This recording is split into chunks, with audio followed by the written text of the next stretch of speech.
오늘 우리가 함께 볼 하나님의 말씀은 마태복음 9장입니다. 마태복음 9장 12절과 13절, 마태복음 9장 12절과 13절 제가 봉독하겠습니다. 예수께서 들으시고 이르시되 건강한 자에게는 의사가 쓸데없고 병든 자에게라야 쓸데있느니라. 너희는 가서 내가 긍휼을 원하고 제사를 원하지 아니하노라 하신 뜻이 무엇인지 배우라. 나는 의인을 부르러 온 것이 아니요 죄인을 부르러 왔노라 하시니라. 아멘. 누군가 소중한 사람이 생기면 자기가 가진 거, 있는 것, 자기에게 있는 것을 주고 싶어 합니다. 사랑하는 사람이 생기면 그 사람을 위해 시간과 돈을 아끼지 않고 그 사람에게 줍니다.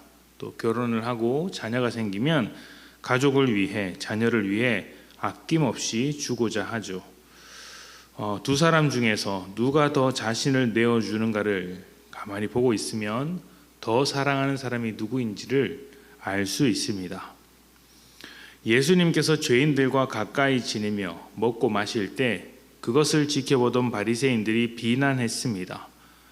거룩한 사람이라면 죄인과 가까이 해서는 안 되는 법인데 스스로 하나님의 아들이라고 하면서 사람들에게 죄 용서를 선포한 예수님이 죄인들과 가까이 지내자 납득할 수 없었던 것입니다. 까마귀 노는데 백로야 가지 마라는 말이 있지 않습니까?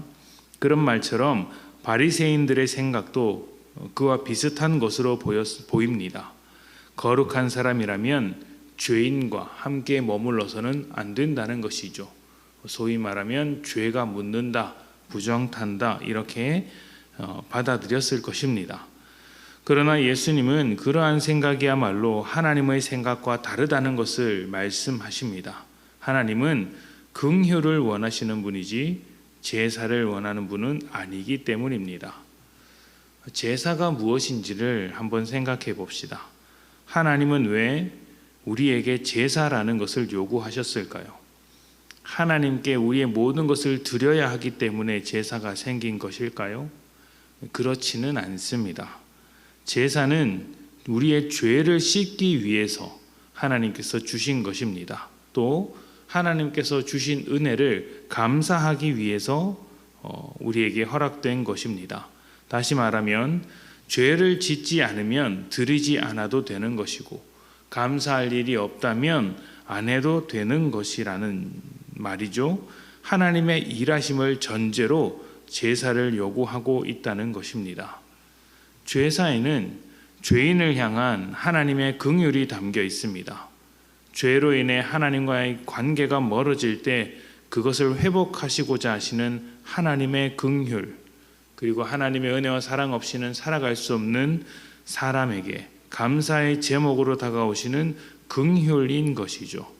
그래서 제사가 종교적 행위로만 그치게 된다면, 하나님의 긍휼을 잃어버리게 된다면 사실 그 제사는 아무짝에도 쓸모없다는 것입니다.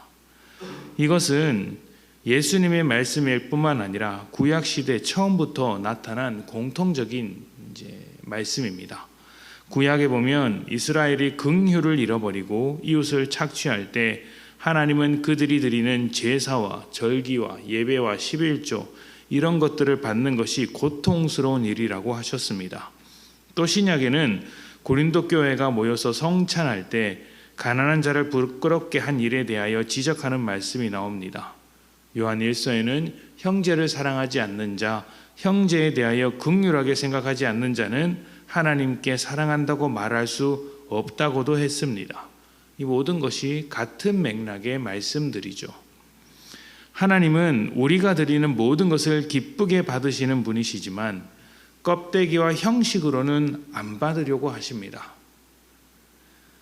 삶이 빠진 예배가 그저 예배 행위에 불과하듯 우리가 하나님께 드리는 모든 것 역시 하나님의 뜻을 따라 살아가는 삶이라는 내용이 있어야 하는 것이죠.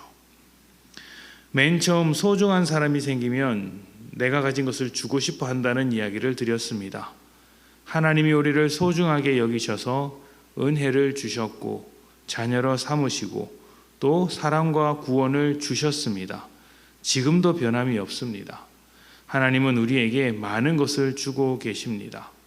우리가 그 사랑을 경험하고 알게 되면 하나님을 사랑하게 되고 반응하게 되고 하나님께 더 나아가고 싶어 합니다. 하나님의 사역에 더 적극적으로 동참하고 싶고 우리의 삶을 들여서 하나님이 원하시는 것을 이루고 싶어 합니다. 우리 모두가 그런 마음을 품고 살아야겠죠. 그러나 그렇게 하나님께 드리고자 할 때 하나님이 원하시는 대로 드렸으면 좋겠습니다. 껍데기뿐인 종교 행위를 드리는 것이 아니라 긍휼한 마음으로 사람을 사랑하고 섬기는 삶을 담아서 우리의 인생을 예배로 드리는 것입니다. 하나님을 사랑하는 것과 사람을 사랑하는 것이 우리의 삶으로 드릴 수 있는 최선의 예배, 최선의 제사라는 것을 반드시 기억해야 합니다.